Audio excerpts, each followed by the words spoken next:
ที่97 เมกะเฮิรตซ์ จากนี้ไปเชิญติดตามรับฟังรายการเกษตรสัมพันธ์ค่ะ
สวัสดีคุณผู้ชมและคุณผู้ฟังแฟนๆรายการเกษตรสัมพันธ์เจ้าสำหรับวันนี้นะเจ้าวันพุธที่22 ตุลาคม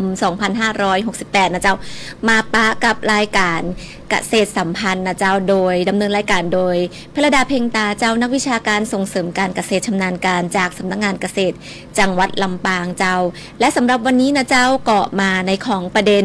กาแฟเมืองปานกาแฟคุณภาพสู่กาแฟ GI แต่ก่อนที่เราจะเข้าสู่เนื้อหาเนาะเดี๋ยวจะขอให้คุณผู้ชมและคุณผู้ฟังทางแฟนๆรายการทาง Facebook Live ทางเพจสวทลำปางกรมประชาสัมพันธ์ช่วยกันกดไลค์แล้วก็กดแชร์นะเจ้าตรงนี้เนาะเพื่อเป็นกำลังใจและเข้ามาร่วมพูดคุยกับแขกรับเชิญของดีเจแน็กกี้ได้สำหรับวันนี้ได้เชิญนะเจ้า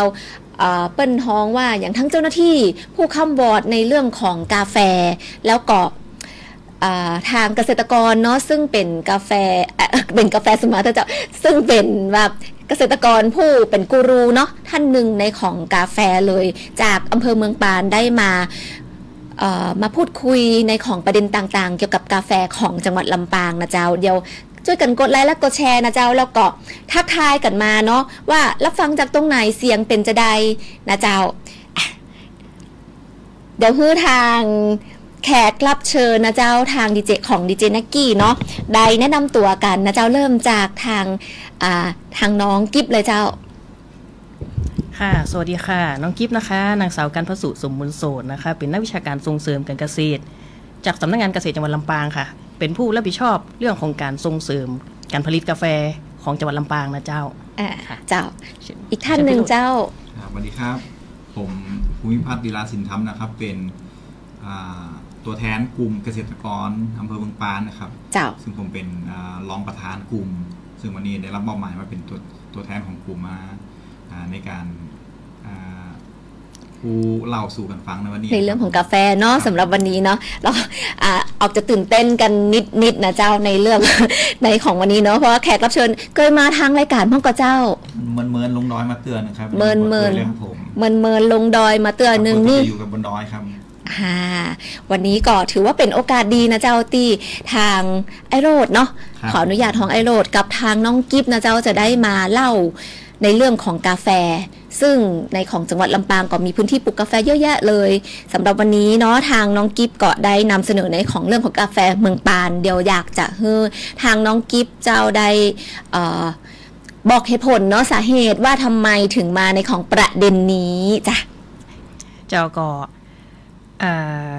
น้องกิฟเนาะเป็นนักวิชาการส่งเสริมเกษตรนะเจ้าก็คือจากกรมส่งเสริมเกษตรเนี่ยเฮามีหน้าที่ในการส่งเสริมการผลิตพืชสินค้าเกษตรนะคะเพื่อจะนำไปสู่สินค้ามูลค่าสูงเนาะทีนี้ก็คืออำเภอเมืองปานเนี่ยเป็นอย่างที่ทราบกันเนาะว่าเป็นพื้นที่ปลูกกาแฟที่ใหญ่ที่สุดในลำปางเนาะเนื่องจากว่าสภาพพื้นที่เขาเป็นภูเขาสูงซึ่งมันเหมาะสำหรับการปลูกกาแฟอาราบิก้าอยู่ละทีนี้พอเราส่งเสริมไปเนี่ยส่งเสริมแล้วมันก็ควรจะดีขึ้นนะคะซึ่งผลจากการส่งเสริมมาหลายๆปีมาตั้งแต่ปีตะเบือเนาะตั้งแต่ประมาณ62เนาะก็คือมีการส่งเสริมกันมาเรื่อยๆซึ่งจากเดิมเนี่ยก็คือเฮาก็ปลูกกันตามมีตามเกิดเนาะตอนนี้ก็คือเริ่มเป็นระบบเป็นเปิ้นฮ้องว่าเป็นสวนที่เป็นระบบมากขึ้นมีการพัฒนาในเรื่องของการปรับปรุงคุณภาพในเรื่องของการเปิ้นฮ้องว่าคัดเลือกสายพันธุ์เนาะที่นอกเหนือจากที่เขามีในพื้นที่มาทดลองมาปลูกในพื้นที่เนาะตอนนี้ก็กาแฟเฮาก็ถือว่าคุณภาพดีขึ้นเยอะแล้วก็เฮาก็พอมีของดีแล้วเฮาก็อยากจะประชาสัมพันธ์สร้างการรับรู้เพื่อให้ผู้บริโภคมีทางเลือกในการที่ว่าเรามีกาแฟอร่อยอีกที่นึงให้ชิมแล้วเนาะก็เลยเป็นที่มานะคะเดี๋ยวขออนุญาตนะเจ้าเดี๋ยวปัดใหม่จัดใหม่กันนิดนึงนะเจ้าจัดใหม่ทางพี่โรดจัดใหม่บินตังตัวเก่าได้เลยเจ้าจะอีก็อันนี้เนาะเจ้าอันนี้คุณสุบินแก้วเต็มนะเจ้าก็รับฟังมาจากทางใดเจ้าเป็นบอกว่าเสียงชัดเจนนะเจ้าขอบคุณเจ้าที่เป็นกำลังใจนะเจ้าตรงนี้คือทางที่น้องกิฟบอกว่าในของได้มีการพัฒนาในเรื่องของกาแฟเนาะซึ่งเมืองปานเนี่ยก็เป็นพื้นที่ปลูกกาแฟเขาฮ้องว่ากาแฟคุณภาพเลยล่ะในของจังหวัดลำปางแล้วก็สำหรับวันนี้ก็ได้เชิญนะเจ้าทางพี่โรดเดี๋ยวไอโรด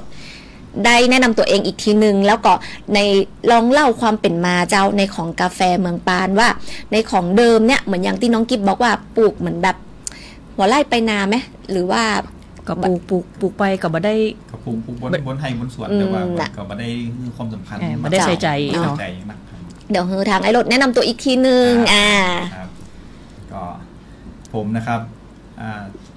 โรดนะครับเป็นจือภูมิพัฒน์ลีลาสินธรรมนะครับมาจากกลุ่มกาแฟพิเศษเจซ่อนอำเภอเมืองปานนะครับซึ่งผมเป็นม้าของกลุ่มของเขาเนี่ยคือผมจะโอ้ในน้ำของภาพรวมมากกว่านะครับซึ่งแต่ก่อนเนี่ยยังเจซ่อนเมืองปานเนี่ยก็คือโดยความที่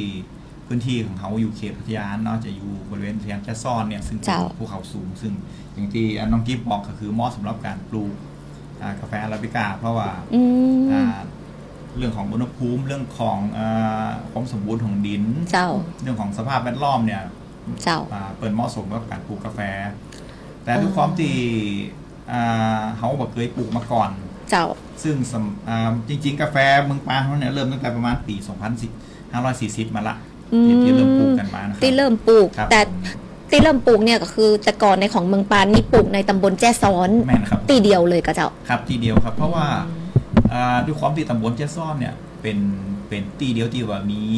พื้นที่เป็นภูเขาสูงเนาะที่อื่นจะสูงอยู่แต่ไม่ได้สูงมากเนี่ยครับเจ้าสูงอยู่มันต้องสูง800 เมตรจากระดับน้ำทะเลขึ้นไปที่ปลูกเนาะอาราบิก้านี่จะเหมาะกับพื้นที่สูงใช่ค่ะแล้วก็พอเขายังปี40ตั้งแต่ปี40มาเขาทำแบบตามมีตามเกิดนี่เนาะต่างคนต่างทำเนี่ยไม่ได้มีความเข้าใจมากนักละกันเรื่องของการตลาดเขาก็จะห้องก็จะมีป้ากล้าคนกลางเข้ามาซื้อพอมาตอนหลังสักประมาณปี45เนี่ยทางโครงการหลวงเพิ่นก็เริ่มเข้ามาคือคมเจอเหลือ เพิ่นก็จะมาฮับซื้อกาแฟกะลาของเขาไปเนี่ยเจ้าจนประมาณราวๆปี54ถึง55นี่ครับก็จะมีเกษตรกรบางรายเนี่ยเริ่มที่จะหันมาเอาผลผลิตของตัวเองมาแปรรูปเป็นผลิตภัณฑ์กาแฟคั่วเจ้าเพื่อเดี๋ยวส่งให้ร้านกาแฟกาเพื่อเดี๋ยวส่งให้กับคนกินนี่เนาะเพราะตั้งแต่ปี54มาเนี่ยคนก็เริ่มกินกาแฟนักขึ้นนะครับนิยมหันมาบริโภคเนาะเจ้าจนประมาณปี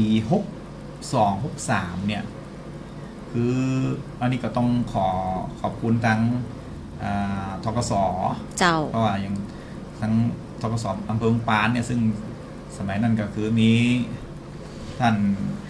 ผู้จัดการพนาไหวพินิจเพิ่นเป็นผู้จัดการอยู่ที่สาขาเมืองปานนะเพิ่นก็เริ่มรวบรวมเกษตรกรเพื่อที่จะส่งเสริมเพื่อเกษตรกรเนี่ยมีความรู้เพื่อที่จะ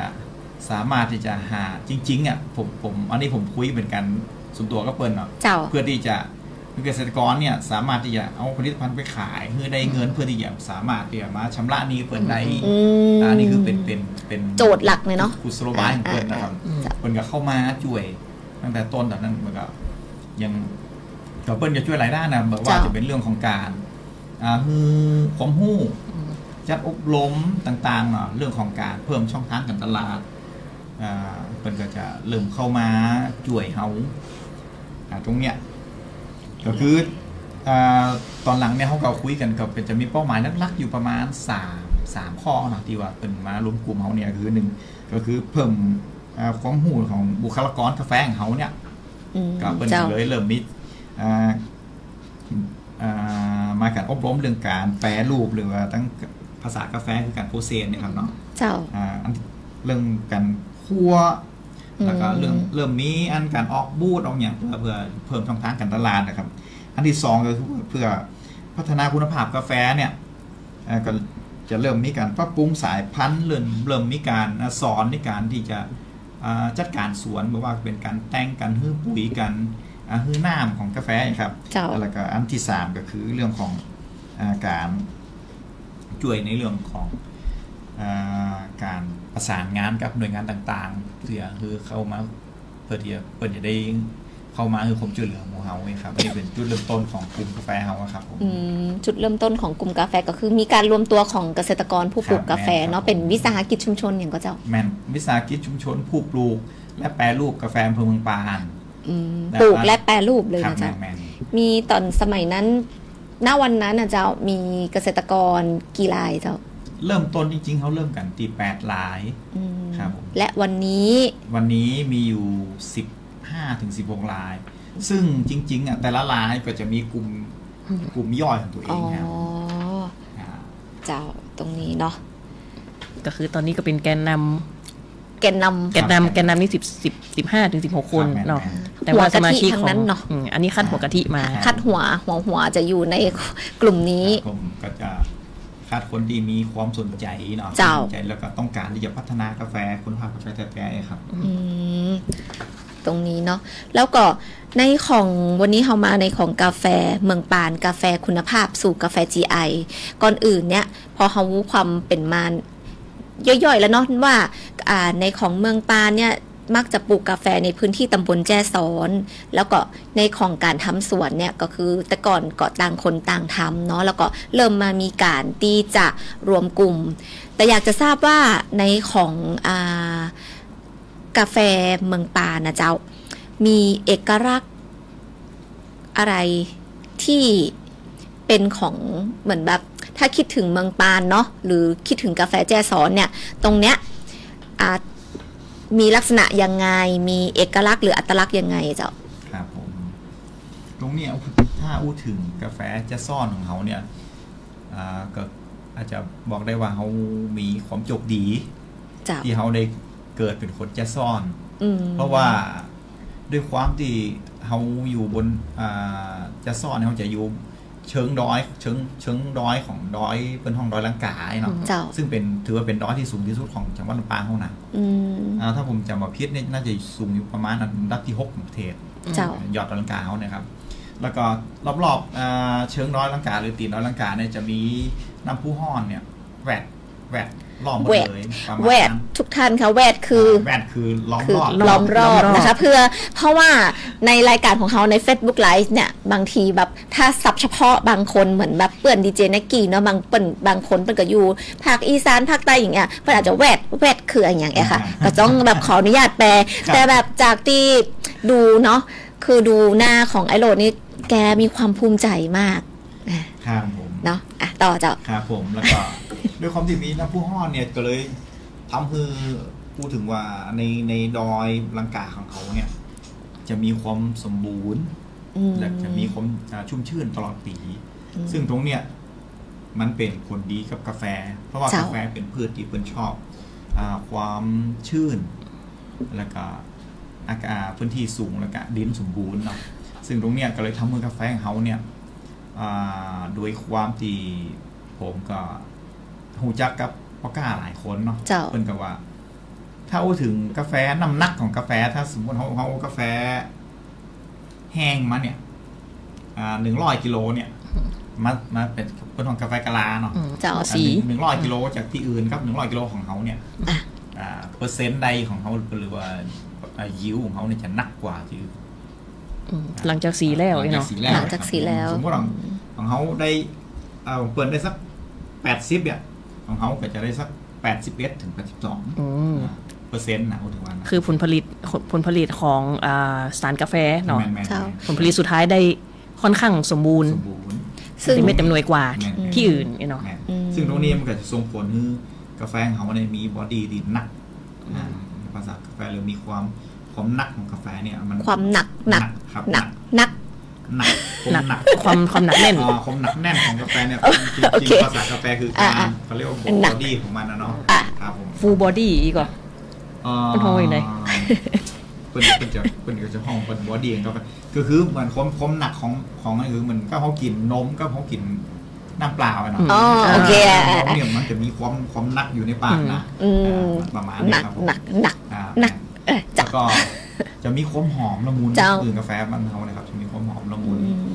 ส่วนหัวของเทสโนตหรือว่าเป็นห้องว่าเฟลเวอร์หรือเทสโนตหรือว่ากินรสชาติเนี่ยจะเป็นออกตั้ง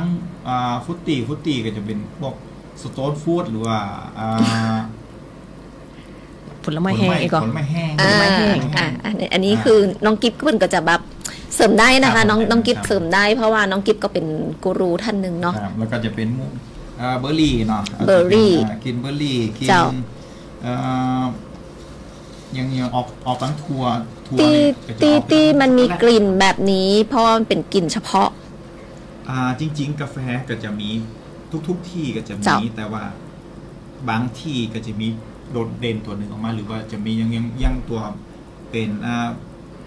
เบอร์รี่เนาะบางที่อาจจะมีความบางๆนิดหน่อยแต่ว่าบางที่จะมีความชัดเจนครับซึ่งตัวนี้มันเป็นกลิ่นที่มันกินแล้วรสชาติที่มันซ่อนอยู่ในรสชาติพิเศษเนาะตรงคือในตัวกาแฟตัวหนึ่งก็อาจจะมีทุกรสชาติเนาะบอกว่าจะเป็นถั่วเบอร์รี่ผลไม้แห้งดอกไม้แต่ว่าแต่ละพื้นที่อาจจะมีเด่นแค่บางตัวขึ้นอยู่กับภูมิประเทศสภาพประเทศเรื่องของการดูแลเรื่องของสภาพอากาศทุกอย่างมีหมดก็เลยเป็นที่มาว่าของเฮาเนี่ยอาจจะต่างจากที่อื่นตรงที่ว่ามันมีน้ำแร่ล้อมรอบเนาะมันก็เลยส่งให้มีจุดเด่นที่อาจจะไม่เหมือนที่อื่นแล้วก็แฮมตัวที่เขาโดดเด่นก็คือเรื่องของมีกลิ่นชาในกาแฟทำไมมันมีคืออย่างมันหรือว่าเขาปลูกใกล้กับชาหรือมันปลูกใกล้กับชาเนาะจริงๆเนี่ยทีแรกผมคิดว่าอาจจะเป็นเพราะว่ามันกินมันออกไปกับดูดกันแต่ว่าเกิดศึกษาทั้งวิชาการเพิ่นว่าตัวจุลินทรีย์เนี่ยมันขับเคลื่อนในดินนี่นะซึ่งมันจะนำพากินของแฮมตัวพืชแวดล้อมเนี่ยเข้าไปสู่กาแฟได้ด้วยหรืออาจจะมาเจอตั้งอากาศอย่างเดียวแต่ว่าจะเป็นตั้งจุลินทรีย์นำไปเลยอาจจะเข้าทางดินทั้งรากดูครั้งอย่างนี้เนาะเจ้าก็เลยทำให้เขาเนี่ยจะมีกลิ่นชาออกมาด้วยกลิ่นชาอันนี้ก็คือว่าลักษณะพิเศษเนาะของ กาแฟเมืองปานแล้วเหมือนตอนตะกี้ตอนก่อนที่เราจะเข้ามาอยู่ในรายการเราได้อู้กันเหมือนขั้นตอนกระบวนการผลิตตัวแม่ก็เจ้าตีพิเศษกว่าที่อื่นแม่นเพราะว่าด้วยความที่น้ำของเขาเนี่ยเป็นน้ำที่เป็นน้ำธรรมชาตินะเขาบอกที่ไม่ใช่น้ำประปาเนาะใช้น้ำแร่กระบอกเชิงน้ำแร่จะเป็นน้ำภูเขาเลยครับน้ำธรรมชาติน้ำภูเขาเอาบ่ได้มีการมากรองมาใส่คลอรีนในการมัดในการล่างในการโปรเซสเนี่ยก็เลยทำให้กาแฟของเขาเนี่ยจะบ่มีกลิ่นรบกวนอย่างโมกลิ่นเคมีที่เข้ามารบกวนจะเป็นกลิ่นกาแฟที่ค่อนข้างจะบริสุทธิ์กินธรรมชาติกลิ่นธรรมชาติก็คือเป็นกินกาแฟจริงๆเลยครับใครอยากรู้ว่าจริงๆยังไงเดี๋ยวตอนท้ายเดี๋ยวไอโรดจะมาบอกว่าจะมีวิธีการได้กินยังไงก็คืออาจจะต้องไป ตรงนี้เนาะแล้วก็ในของตรงนี้มันเป็นในเรื่องของเขาเรียกว่าอย่างไรก็ความเป็นมาเนาะแล้วก็การปลูกลักษณะภูมิประเทศทุกอย่างนี่ก็คือว่ามีอัตลักษณ์และก็เอกลักษณ์ของเมืองปานนะเจ้าเนาะเพื่อบอกไม่ได้เหมือนคนอื่นระบบการปลูกกาแฟระบบการผลิตประเดี๋ยวนี้ระบบการผลิตนี่ในการปลูกนี่คือเป็นแบบไหนเจ้าตอนนี้ก็การปลูกของเขาก็จะมีหลายรูปแบบเนาะเจ้าบางกลุ่มก็จะปลูกแค่เก็บเชอรี่เก็บกาแฟเชอรี่ขายเจ้าส่วนบางคนบางรายเกษตรกรบางรายก็จะเก็บเชอรี่แล้วมาสีเอาเปลือกออกแล้วมาล่างมาตากเป็นกาแฟกะลาหรือกาแฟตากแห้งนะครับแต่ก็จะมีบางกลุ่มที่อย่างที่กลุ่มผมเนี่ยส่วนใหญ่จะอยู่ในกลุ่มนี้คือกลุ่มที่เก็บกาแฟมาแล้วก็มาทำกระบวนการมักการเพื่อห้องการโปรเซสเนี่ยเนาะซึ่งก็จะมีหลักๆอยู่3โปรเซสก็คือ1คือวอดโปรเซสเหมือนเขาเก็บเชอรี่มาแล้วเขากระทบเปลือกเชอรี่ออกแล้วก็ล่างตากอันนี้คือวอดโปรเซสอันที่2คือฮันนี่โปรเซสเหมือนหนึ่งก็คือการเอาเม็ดเชอรี่มาปุ๊บมากระทบเปลือกเชอรี่ออกแล้วก็บ่ต้องล่างนะครับคือมันมีเมือกหวานๆนี่เคลือบอยู่แล้วตากทั้งแบบนั้นน่ะด้วยความที่กาแฟมันมีเอกลักษณ์ของตัวเองคือดูดทุกอย่างหลอกตัวเพราะฉะนั้นเนี่ยระหว่างที่เขาตากแห้งทุกคนจะดูดเอาน้ำตาลดูดเอาความหอมของเมือกกาแฟเนี่ยเข้ามาตัวนี้มันก็สุดท้ายที่เขามาทำเป็นกาแฟคั่วเนี่ยก็จะมีกลิ่นแล้วก็รสชาติที่ไปแหมอย่างนึงที่พิเศษกว่าที่อื่นเนาะอันที่3ก็คือเรื่องของเป็นนอกdry process หรือว่า natural process ก็คือการที่เขาเก็บเม็ดเชอรี่มาเขาบอกต้องกระทบเปลือกเลยเขาล่างออกแล้วก็ตากทั้งเปลือกแบบนั้นอ่ะก็จะฮือความเป็นฟรุตตี้ความเป็นผลไม้เวลาเขากินจริงๆมันจะรู้สึกว่ามันเป็นกาแฟหรือว่าเป็นผลไม้หรือรสชาติมันจะรสชาติเนาะตรงนี้เนาะแล้วก็อันนี้ก็จะเป็นกระบวนการผลิตก็จะเป็นถ้ากลุ่มเนี่ยคือเพิ่นจะผลิตแล้วเพิ่นถ่ายรูปแล้วเพิ่นก็จะมาคั่วแล้วก็มาขายต้องก็จะไปขายตามอย่างเช่นจะมีกลุ่มของเขาเนี่ยมีประมาณอยู่ 4-5 ล้านที่ได้โอกาสเข้าไปจากตังอบจเนาะของต่างเขาเนี่ยไปขายที่การนำกล่องในทุกเสาร์อาทิตย์มีแนะนำแบรนด์เลยได้ก็เจ้าแนะนำร้านได้เลยดอมเลคอฟฟี่เนาะมีดอมเลก็คือเขาอาศัยในช่วงที่พายุดอมเลอันนี้รู้จริงครับต่อเจ้าแล้วก็วันนี้ลูกบ่าวเป็นชื่อดอมเลเพราะลูกบ่าวมันเกิดปีนั่นมันก็เลยใจจื่อดอมเลเขาอันนี้บ่ใจลูกบ่าวอายแต่เป็นลูกบ่าวเขาลูกบ่าวเขาครับแต่จ้ะของเดียวกันเนี่ยก็จะมีโกเซ็งลีโกเซ็งลีแบรนด์โกเซ็งลีอยู่ที่นั่นครับอยู่ที่การตั้งกล้องแปลว่าอะไรคะโกเซ็งแปลว่าเป็นชื่อของลุงโกเซ็งหรือลุงสมควรเนี่ยที่เริ่มสร้างทำกาแฟตัวนี้ครับจ้ะ2 แบรนด์ละ2 แบรนด์ที่3ก็คือกาแฟดอยปางใหม่ดอยปางใหม่ดีเจนึกกี่จะมาเลยดีเจอาจจะมีชื่อดีเจบอกว่าได้ไม่คุ้นเคยแต่ว่าทุกชื่อเนี่ยจะมีความเป็นมาตรงนี้3ปางใหม่ก็เป็นกาแฟมาจากดอยปางใหม่หมายถึงคือเป็นกาแฟที่มาจากด อยู่บ้านปังไม้อยู่บนดอยก็เป็นหมู่บ้านที่ว่าไกลที่สุดของลำปางมีสตอรี่หมดเลยติดชายแดนอยู่พะเยาอีกเนาะชายแดนติดพะเยาหรือเชียงไฮ้ก็ชายแดนของเชียงใหม่กับเชียงรายแล้วก็กับลำปางสามเหลี่ยมทองคำเนาะสามเหลี่ยมทองคำเชียงใหม่ลำปางเป็นกาแฟที่ดีนะครับเพราะพื้นที่อุดมสมบูรณ์เนาะแต่ว่าการเดินทางอาจจะไกลน้อยเจ้าแล้วก็แบรนด์ก็จะเป็นกาแฟคุณเขาคอฟฟี่คุณเขาคอฟฟี่ก็จะมาจากป่าเมียงเนาะมันจะมีเอกลักษณ์ของเปิ้ลก็คือใส่หมวกใส่ชดาน่ะนะเจ้าแล้วก็แบรนด์สุดท้ายก็จะคือแบรนด์ห้องแต่ไม่มีแบรนด์อันนี้ก็คือซานคอฟฟี่ซานคอฟฟี่ก็จะมาจากป่าเมียงเหมือนกันของคมสันเนาะแล้วก็จะมีแฮมเจ้าก็คือกาแฟดอยแม่จอกอาจจะเป็นรถตู้เนาะดอยแม่จอกหรือคือบ้านแม่จอกนะครับจะชื่อหมู่บ้านเนี่ยเป็นเพราะว่าด้วยความที่กาแฟเนี่ยคนกินมักจะนึกถึงแหล่งที่มาก็เลยจะตั้งชื่อของกาแฟตัวนั้นที่มาเนาะก็เลยใจชื่ออย่างกาแฟดอยจ้างกาแฟผาฮีกาแฟเจ้ามันนี่พึกอย่างเนี่ยคือมาจากบ้านมาจากแหล่งปลูกของกาแฟนะครับเนาะตรงนี้ก็คือแบรนด์5-6แบรนด์ที่ขายที่กัดนางกอมเนาะตรงนี้แบรนด์ทุกแบรนด์เนี่ยก็คือมีคุณภาพแล้วก็มาตรฐานเดี๋ยวหันมาถามอีกอย่างหนึ่งในเรื่องของคุณภาพและมาตรฐานเจ้าทางกลุ่มทางอำเภอเนาะหรือว่าทางสำนักงานเกษตรจังหวัดลำปางเนี่ยก็ได้มีการพัฒนากาแฟคุณภาพผลักดันส่งเสริมในหลายๆด้านได้เพื่อได้คำว่าคุณภาพเกิดขึ้นเนาะอย่างเป็นรูปธรรมในการผลักดันเนี่ยเจ้าจะมีวิธีการดำเนินงานอย่างเช่นว่ามีการพัฒนาสายพันธุ์เนาะอย่างที่ทราบมาเนี่ยเปิ้นพัฒนากันอย่างจะใดเจ้าเท่าที่รู้มาตรงเนี่ยก็คือเรื่องของคุณภาพกาแฟเนี่ยจริงๆคำว่าคุณภาพที่จะทำให้มันเป็นรูปธรรมเนี่ยมันก็ว่าได้ง่ายนะครับแม่นยากคือหลายคนจะพูดถึงคุณภาพกาแฟคุณภาพไปตัวคุณภาพยังไงล่ะตัวชี้วัดมาจากไหนตัวชี้วัดมาจากไหนแต่ว่ายังกลุ่มผมเนี่ยก็พยเขาเข้าใจถึงประเด็นนี้เหมือนกันเขาก็เลยพยายามจะทำให้มันเกิดเป็นรูปธรรมด้วยการทำประมาณอยู่4-5 ชุดใหญ่ๆก็คือชุดแรกก็คือเรื่องของการพัฒนากระบวนการผลิตเนาะเพราะว่ากาแฟเนี่ยจะทำถึงแม้กาแฟดีแค่ไหนแต่ถ้ากระบวนการผลิตมันบดีเนี่ยก็ทำมือความดีของกาแฟเนี่ยมันดรอปลงมันแย่ลงเพราะฉะนั้นเขาจึงต้องมาเรียนรู้ในเรื่องของการกระบวนการผลิตหรือการแปรรูปเนี่ยด้วย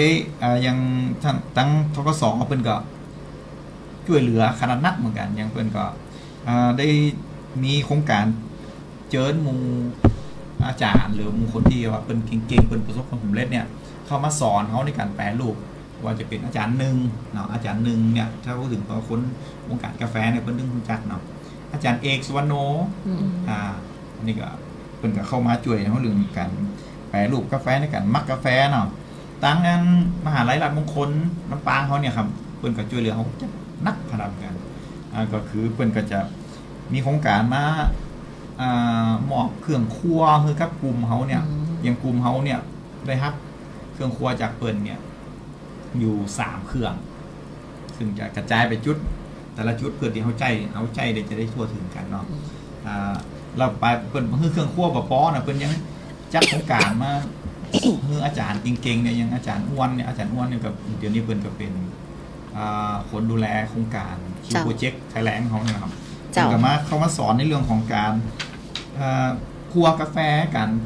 ประเมินกาแฟเพราะกาแฟเนี่ยเขาต้องประเมินจ้างว่ากาแฟเขาดีหรือไม่เนี่ยเขาต้องประเมินจ้างว่ามันต้องประเมินจุดไหนห้องไอ้เนาะแล้วก็ตั้งอาจารย์ตั้งนั้นมอทลอเป็นก็ช่วยในเรื่องของการทำเครื่องสกัดเย็นหรือว่าเป็นห้องเครื่องทำโคบูเนาะยิ่งถ้าว่าไปมีโอกาสได้ไปที่การนักกล้องก็ตั้งอาจารย์แมนก็อาจารย์กุ๊กเปิดก็เอาไปทำให้จิ้มเงินไปบ่อยดีการนักกล้องนี่ครับด้านที่2ก็คือด้านของสายพันธุ์กาแฟเนี่ยก็คือเขาด้วยความดีเริ่มแรกที่เขาปลูกกาแฟบ้านเขาเนี่ยเขาปลูกโดยที่เขาบัดนี้มีความรู้เรื่องสายพันธุ์ ขอเป็นอาราบิเพราะอาราบิกามันก็จะมีแยกย่อยสายพันธุ์แยกย่อยเหมือนข้าวเจ้าเนาะข้าวเจ้าก็จะมีข้าวหอมมะลิข้าวขาวข้าวอย่างนี้นะมันก็เหมือนกันครับผมอย่างกาแฟอาราบิกาก็จะมีหลายสายพันธุ์ซึ่งตอนนี้สายพันธุ์ที่ว่ารสชาติดีที่สุดก็จะเป็นสายพันธุ์เกชาเนาะเกชาไม่ใช่อีนะเกอีชาหรือเกชาก็เรียกเกอีชาก็ได้แต่ว่าจริงๆคือเกชาเฉยๆอ๋อแต่พี่ก็เรียกเกชาเฉยๆเกชาเฉยๆครับซึ่งในส่วนของสายพันธุ์เนี่ยก็ต้องขอบคุณทางCP เนาะ CP เพิ่นก็มีตัวแทนก็คือคุณเพชรเนี่ยน้องเพชรเนี่ยเพิ่นก็เข้ามาช่วยเหลือในเรื่องของสายพันธุ์เนี่ยเพิ่นก็กับเพิ่นมารวมกับอันตังเกษตรอำเภอบึงปานเนี่ยได้มอบกิ่งพันธุ์แล้วก็สอนวิธีการเสียบกิ่งพันธุ์เนี่ยเพราะว่าจะขยายเม็ดมันจะจ้าเนาะอันนี้ก็เลยเขาไปหายอดกิ่งพันธุ์เกชามาเสียบเลยครับก็ตอนนี้ก็มีแปลงสาธิตอยู่2แปลงเนาะกี่ไร่เจ้าในแปลงสาธิตแปลงสาธิตเนี่ยแปลงละ1 ไร่ครับผมแปลงละ1 ไร่แต่ว่าเพื่อที่เป็นแปลงสาธิตตัวแล้วก็เป็นเหมือนว่าเป็นแปลงอันต้นพันธุ์ตัวครับเพื่อว่ารายอื่นถ้าอยากจะไปขยายก็ล้อแฮมปีตัวนี้ใหญ่ขึ้นก็อันนี้เพิ่งกล้าพัฒนาไหมก็เจ้าใช่ทำได้กำลังทำปีแรกต่อปีนี้ปีแรกปี68แล้วก็ทั้งอันเกษตรจังหวัดเนาะที่เกษตรจังหวัดแล้วก็ใช่คิดว่าใช่ที่เป็นมาอบรมเจ้าแล้วเพิ่นก็มาถามความต้องการของชาวบ้านเราต้องการสายพันธุ์อย่างไรจะมีเกชากับเจ้าว่าเนี่ยเพิ่นก็จะมาจัดงานอบรมบ่พอเพิ่นยังหมอบต้นพันธุ์เจ้าเกชากับเจ้าว่าเนี่ยคือกับเจ้าว่าได้ไปปลูกตัวทั้งนั้นแต่ก็ตอนนี้ทั้งมทลหรือมหาลัยรันคนเนี่ยเพิ่นก็กำลังเอาต้นพันธุ์เกชาเนี่ยไปเพาะเนื้อเยื่อเพาะเนื้อเยื่อเพื่อเสียมาแจกจ่ายกับเกษตรกรในปีหน้าแล้วก็เรื่องของการคุณภาพเนี่ยก็ตอนนี้เขาก็ยังพยายามที่จะส่งประกวดกาแฟซึ่งอย่างที่อู้นะว่ากาแฟเขาดียังไงเนาะต้องมีตัวชี้วัดเหมือนตัวชี้วัดเนาะเป็นการประชาสัมพันธ์ส่งเสริมหมู่เขาเนี่ยคือทำกาแฟดีๆแล้วส่งประกวดเนี่ยอย่างปีที่ผ่านมาปี68อย่างปีนี้นะปี68เลยครับปีที่ผ่านมาปี68ปีนี้ประกวดไปแล้วค่ะฤดูกาลจ้ะก็จะมีของ3 เวทีที่เขาส่งประกวดกันก็คือเวทีสแคทหรือว่าของสมาคมกาแฟพิเศษไทยเนี่ยก็จะมีของกาแฟตัวกับหมีในลำดับที่13ในวอตโปรเซสจาก200 กว่าตัวอย่างทั่วประเทศนะครับได้ลำดับที่13แล้วก็จะมีของกาแฟเมกาเมได้ลำดับที่17ในส่วนของฮันนี่โปรเซสจาก200 กว่าตัวอย่างในทั่วประเทศนะครับแล้วก็เวทีกรมวิชาการเกษตรเนาะยังตัวก็มีก็ได้อันดับ1วอตโปรเซสอันดับ2ฮันนี่โปรเซสแล้วก็ซานคอฟฟี่ก็ได้อยู่อันดับ14ฮันนี่โปรเซสนะแล้วเวทีโครงการหลวงเนี่ยตัวก็มีก็ได้อยู่อันดับ1มาครับผมถือว่ามีคุณภาพเนาะตรงนี้ก็เป็นตัวชี้วัดตัวนึงมาตรฐานต่างๆกับตอนนี้ทุกๆส่วนก็จะมี GAP แล้วก็เขากำลังทำเรื่องขอ GI ตัวเองเรามาอู้ถึง GI ต่อเขามาอู้ถึง GI เนาะในเรื่องของการผลักดันให้กาแฟเมืองปานได้รับเครื่องหมาย GI เพราะปัจจุบันนี้อยู่ในระหว่างการขอแม่ก็เจ้าครับแม่ครับในการขอเนี่ยอย่างถึงอยากจะทำในของ GI ค่ะ GI นี่มีเหตุผลหลักๆอยู่ประมาณ2 ข้อก็คือ1ก็คือเพื่อที่จะสร้างชื่อเสียงคือกับกลุ่มเขาเพราะว่าถ้ากลุ่มใดหรือว่าผลิตภัณฑ์ตัวใดที่ได้รับเครื่องหมาย GI แล้วเนี่ยนั่นก็จะบ่งชี้ว่ากลุ่มนั้นเป็นกาแฟที่มีคุณภาพและมีเอกลักษณ์เฉพาะตัวเขาเกิดอยากจะดึงความเป็นเอกลักษณ์ของเขาออกมานะครับที่2คือเพิ่มช่องทางการตลาดเนาะเพราะว่ามีหลายตลาดหลายโอกาสที่เปิดฮับเฉพาะกาแฟ GI หรือว่าสินค้า GI นี่ไปขายเพราะว่าจะเป็นตลาดในประเทศหรือว่าต่างประเทศนะครับซึ่งจริงๆบางตลาดยังงานลำปางงาน Thailand Coffee Fest ที่ผ่านมาเนาะ ถ้าเป็นกาแฟที่บ่มี GI เนี่ยต้องเสียค่าเช่าบูธอยู่13,000แต่กาแฟ GI สามารถเข้าไปขายฟรีได้อันนี้คือผมตั้งพาณิชย์เป็นกับพยายามพาณิชย์และกับเกษตรเป็นพยายามช่วยเหลือสินเกษตรกรที่มีการรับรองอยู่นี่เนาะอันนี้ก็จึงเป็นเหตุผลที่เอากลุ่มเขาจึงพยายามที่จะขอขึ้น GI สำหรับในตอนนี้นะเจ้าที่บอกว่าในกำลังอยู่ในเรื่องของการทำ GI ตอนนี้อยู่ในขั้นตอนใดแล้วเจ้าตอนนี้เรากำลังร่วมกันรวบรวมข้อมูลนะคะก็ตอนนี้มีทางสวพ.เนาะศูนย์วิจัยและพัฒนาการเกษตรแล้วก็สำนักงานเกษตรจังหวัดสำนักงานเกษตรอำเภอแล้วก็สำนักงานเกษตรและสหกรณ์นะคะแล้วก็หน่วยงานอื่นเนาะตอนนี้ก็คือกำลังเริ่มต้นเนาะเพิ่งได้คุยกันแค่ครั้ง2 ครั้งแต่เท่าที่ดูแล้วข้อมูลค่อนข้างไปแล้ว 70-80% ละข้อมูลไปแล้วข้อมูลรวบรวมได้ก็ตอนนี้เราก็ยังรวบรวมอยู่เรื่อยๆเนาะอาจจะต้องหาตัวชี้วัดในเรื่องของหลักฐานทางวิทยาศาสตร์อย่างที่เราจะมาสอดคล้องกับภูมิศาสตร์เนาะอย่างที่บอกว่าพื้นที่เมืองปานเนี่ยมีสภาพภูมิศาสตร์ที่โดดเด่นก็คือมีน้ำพุรอบล้อมน้ำพุร้อนล้อมรอบเนาะก็เลยอาจจะคือมีแบบในสภาพอากาศเนี่ยอาจจะทำให้ส่งผลต่อผลผลิตกาแฟเนาะแล้วก็เรื่องของคุณภาพที่มันโดดเด่นตอนนี้ก็พยายามจะกรองออกมาเรื่อยๆว่าเราจะใช้ตรงไหนชูโรงของเราเนาะตรงนี้เพราะเด่นเยอะมากเนาะเด่นเยอะแล้วก็นี่ตั้งอันต้องขอบคุณตั้งอะไรเราบางคนนะเอากาแฟเฮาไปทำการวิจัยแต่ตอนนี้กำลังรอผลอยู่ว่าเขาสามารถดึงตัวไหนมาเป็นจุดเด่นในก็คือไปทดสอบสารสำคัญกำลังไปสกัดอยู่กำลังทดสอบแล้วก็รอผลเนาะเดี๋ยวเฮาก็กาแฟก็จะเป็นพืชตัวหนึ่งของจังหวัดลำปางจะได้ GI อีกชนิดสินค้าหนึ่งเนาะเจ้าแล้วก็ทางกลุ่มนะเจ้ามีอย่างที่บอกว่ามีสินค้าแบรนด์มากมายเนาะที่ผลิตกาแฟตรงเนี้ยมีช่องทางการตลาดหรือมีการกระจายสินค้าเหมือนอย่างเช่นว่ากลุ่มของตัวกระมีหรือกลุ่มเนี่ยมีขายที่จังหวัดไหนพ่องหรือมันมีช่องทางไหนพ่องเจ้าครับผมช่องทางติดต่อยังตอนนี้ถ้าถึงว่าด้วยความที่เขามีกลุ่มเขาเนี่ยมีหลากหลายแบรนด์เนาะเจ้าบางแบรนด์ก็จะมีที่ยังของเมกาเม่กับของตัวก็มีก็จะมีที่นครกิโลวันเฮาเนี่ยนะครับเนาะแล้วก็ที่ว่ามีหลากหลายแบรนด์นะก็จะเป็นที่ร้านไวท์เท่าของอบจ.บริเวณไวท์เท่าเจ้าที่เป็นผู้สูงอายุใช่ไหมคะคือเขาใช้ไวท์เท่าแล้วก็เพื่อดีมันคล้องเสียงกับไวท์เท่าไวท์เท่าแก่นะครับไวท์เท่าพนักงานเป็นสาวแรกรุ่นผู้เกษียณสาวแรกรุ่นผู้เกษียณเนาะงานที่นั่นเป็นงานที่น่าสนใจนะเพราะเป็นข้าราชการเป็นคนเกษียณคือถ้าผมเคยไปอู้กับเพื่อนเนี่ยสนุกมากเพราะเขาเป็นคนที่มีความรู้แล้วก็เราคุยเราได้ประสบการณ์ได้อะไรเยอะมากซึ่งเขาก็บริการอยู่ในนั้นแล้วก็คือทางอบจ.เพิ่นก็ยินรวมกับทางมหาลัยสวนดุสิตนะเพิ่นก็เอาผลิตภัณฑ์เขาไปวางขายตรงนั้นแล้วกาแฟในร้านนี้ก็คือเป็นกาแฟเมล็ดมาจากแม่นของลำปางทั้งหมดบ่ได้นำเข้าจากจังหวัดอื่นเลยเพราะว่าด้วยเป้าหมายของอบจ.เพิ่นต้องการส่งเสริมคนลำปางแล้วก็สินค้าลำปางอยู่แล้วครับจ้ะ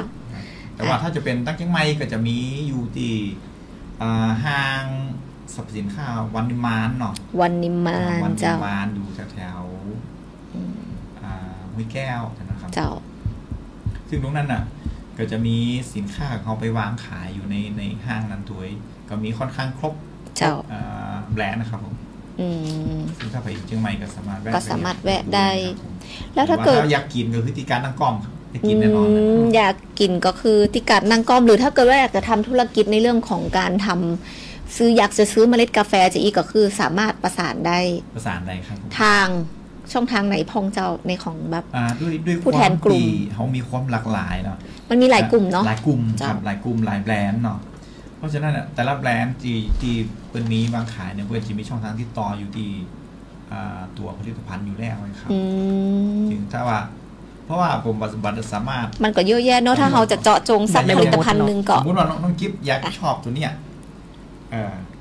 เพราะแต่ความชอบแต่ละคนบอกเหมือนกันเพราะว่ากาแฟเมืองปานจะมีความหลากหลายมากค่ะจากที่ว่าเราตุยจิ้มกันเรื่อยๆเนาะจิ้มคืออย่างแม่แต่ตัวผมเนี่ยที่เป็นเกษตรกรเนาะแต่ละปีเขาบอกให้เหมือนกับปรุงอาหารนะครับปีนี้เขาอยากจะปรุงแบบนี้ปีนี้เขาอยากจะปรุงแบบนี้ปรุงมันกับตัวได้ที่เขาปรุงว่าเสื้อมันดีแล้วกับไปตรงนั้นแต่เอากับพยายามจะค้นหาเมนูใหม่ๆเหมือนกันเพราะฉะนั้นเนี่ยกาแฟรสชาติกาแฟจึงมีความหลากหลายความซับซ้อนแล้วแต่ความชอบแม่นแล้วก็ด้วยความที่คนเนี่ยก็ชอบเหมือนกันตัวจึงเนี่ยจึงต้องได้จิ้มแล้วก็ชอบแล้วก็ค่อยตามไปครับตรงนี้เนาะในของผลิตภัณฑ์ต่างๆก็มีหลากหลายแบรนด์ซึ่งแต่ละแบรนด์ก็มีเอกลักษณ์ของตนเองนะเจ้าไม่ว่าในเรื่องของการจัดการสวนหรือการคัดเลือกสายพันธุ์เนาะแล้วก็ process ในของแต่ละแบรนด์ก็แตกต่างกันก็แล้วแต่ว่าใครชอบแบบไหนหรือใครต้องการแบบไหนนะเจ้าแต่ทั้งนี้ทั้งนั้นถ้าเกิดว่ามีเกษตรกรเนาะที่สนใจคือแบบอยากจะเริ่มต้นในของการปลูกกาแฟซึ่งทางไอโรดนี่ก็ถือว่าเป็นกูรูในด้านนี้สามารถแนะนำได้ก็เจ้าได้เลยครับผมถ้าว่าใครสนใจเนี่ยก็สามารถเข้ามาเรียนรู้หาอันนี้คือเป็นสวนก็คือไอมีสวนกี่ร้อยไร่คะจริงๆถ้าถึงสวนแท้ๆในสวนนักแต่ว่าป่าที่เขาดูแลกันหลายไร่ครับ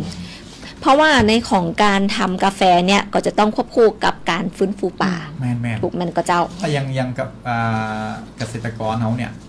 สิ่งที่เขากลัวที่เจ้าสวนกาแฟเนี่ยสิ่งที่กลัวที่สุดคือไฟป่าเพราะว่าด้วยความที่กาแฟเปิ้นมีเปลือกบางถ้าเจอไฟนี่มีโอกาสตายสูงเพราะฉะนั้นเนี่ยถ้าเป็นเข้าสู่ช่วงหน้าแล้งเนี่ยทุกสวนทุกเจ้าเนี่ยจะต้องไปทำแนวกันไฟรอบๆสวนตัวเองแล้วก็ประมาณเดือนเมษาถึงพฤษภาเนี่ยเกือบผมคิดว่าประมาณ 90% เนี่ยต้องขึ้นไปนอนที่สวนเพื่อระวังไฟเมษาถึงพฤษภาเนาะเพราะว่ามันเริ่มมันแห้งเนาะก็จะไปนอนที่สวนกาแฟอย่างสมมุติว่าผมกับน้องกิฟต์สวนทิศการนี้เนาะผมว่าน้องกิฟต์วันนี้ไอ้ผมว่างไปเด้อตัวไปเป็นเวียนกันตัวไปถ้ามีอย่างก็โทรมาหาไอ้เด้อไอ้เนาะแล้วก็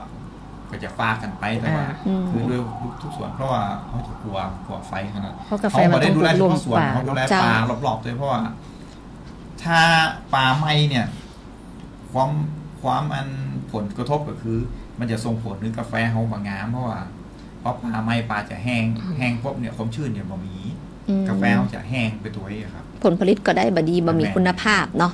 ในมันก็จะมีผลหลายอย่างฉะนั้นในของการผลิตกาแฟเนี่ยก็จะเป็นการสร้างความยั่งยืนของป่าตัวเนาะเจ้าตรงนี้กาแฟมันต้องปลูกร่วมป่าเนาะเพราะว่าในป่าไม้ก็จะมีความชื้นนะคะมันจะส่งผลให้กาแฟเนี่ยสุกช้าหน่อยนึงจะมีระยะเวลาในการสะสมอาหารมากขึ้นมันก็เลยจะทำให้ตัวกาแฟเนี่ยบอดี้ดีขึ้นแน่นก็คือมีคุณภาพนั่นแหละเพราะฉะนั้นการทำสวนกาแฟก็คือเป็นการอนุรักษ์ป่าไม้ไปทางอ้อมด้วยตรงนี้เนาะขณะนี้ก็มันก็ใกล้ช่วงฤดูหนาวแล้วแล้วก็ทางเมืองปานอำเภอเมืองปานก็เป็นเมืองแห่งการท่องเที่ยวเนาะอยากจะสอบถามมาเจ้าว่าในของสวนแต่ละสวนหรือในของการท่องเที่ยวในของการทำกาแฟเนี่ยมันมีการประสานงานหรืออาจจะแนะนำอยากจะให้ทางไอโรดเจ้าได้แนะนำสถานที่ท่องเที่ยวพร้อมกับไปชิมกาแฟที่เมืองปานมีเขาฮ้องว่าอย่างก็ช่วยประชาสัมพันธ์แหล่งท่องเที่ยวหรือประชาสัมพันธ์แหล่งที่เราจะไปเที่ยวชิมกาแฟที่สามารถเข้าถึงได้ง่ายเจ๊มีกิจกรรมอย่างพ่องมีกิจกรรมอะไรหรือมีโปรอะไรเพราะว่ามันใกล้ถึงช่วงฤดูนั้นแล้วเนาะฤดูท่องเที่ยวแล้วจ้ะผมก็จะแบ่งเ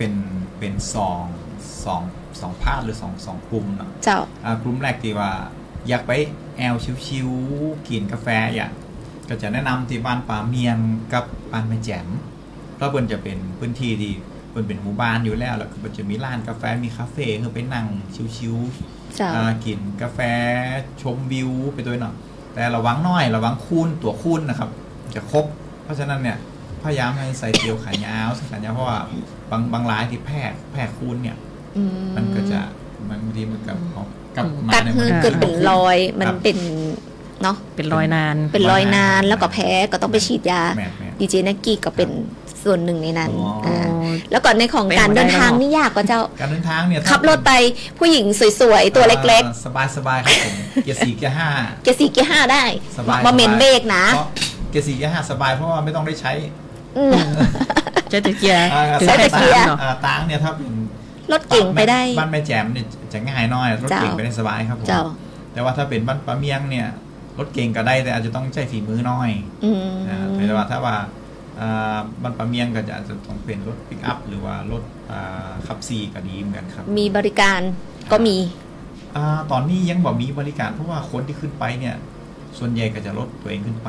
อย่างป้าเมียงเนี่ยก็จะใกล้แหล่งท่องเที่ยวคือกิวฟินเนาะเขาข้ามฝากไปลายพุ่นก็จะเป็นแม่กำปองอันนี้คือป้าเมียงนะครับแต่ถ้าเป็นฟังแม่แจ่มเนี่ย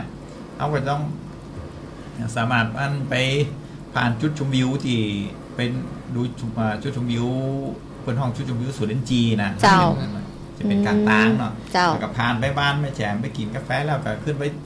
แอลกิวหินแล้วก็ข้ามฝากไปทางฝั่งเทียบเสด็จใดอันนี้กลุ่มที่1อันนี้กลุ่มที่1ที่ชอบแอลนะกลุ่มที่2ถ้าแบบอยากจะไปดูการทำกาแฟเนี่ยช่วงนี้เป็นช่วงดีๆเพราะว่าช่วงนี้คือช่วงเดือนตุลาพฤศจิกาช่วงเก็บเกี่ยวกาแฟพอดีเนาะต้นพฤศจิกาจนถึงประมาณสิ้นเดือนมกราเพราะว่ากาแฟจะซุกเต็มต้นเขามีโอกาสที่จะไปหันเปิ้นเก็บกาแฟจะได้เนาะบางคนเคยกินกาแฟแต่มาหันมาสวนกาแฟจะได้เราสามารถเข้าไปดูสวนกาแฟไปเก็บไปเปิดได้ซึ่งในสวนกาแฟนะเขาจะปลูกบัจเจปลูกเฉพาะกาแฟก็จะมีไม้อื่นร่วมตัวอย่างสวนผมเนี่ยจะมีตึ้งส้มตึ้งดินจีตึ้งมันคาเดเมียตึ้งหน่วยพลับตึ้งส้มโอเนาะ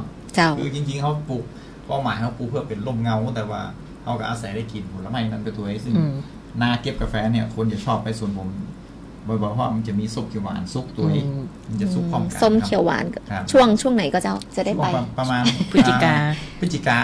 าเนาะ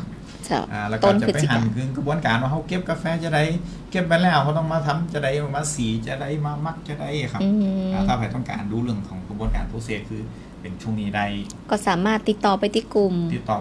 ได้ครับผมก็คือถ้าเกิดว่ามันมีหลายๆกลุ่มก็สามารถฮือทางไอโหลดเนาะเป็นผู้ประสานงานได้เนาะเบอร์โทรอย่างก็เจ้าเบอร์โทรผม065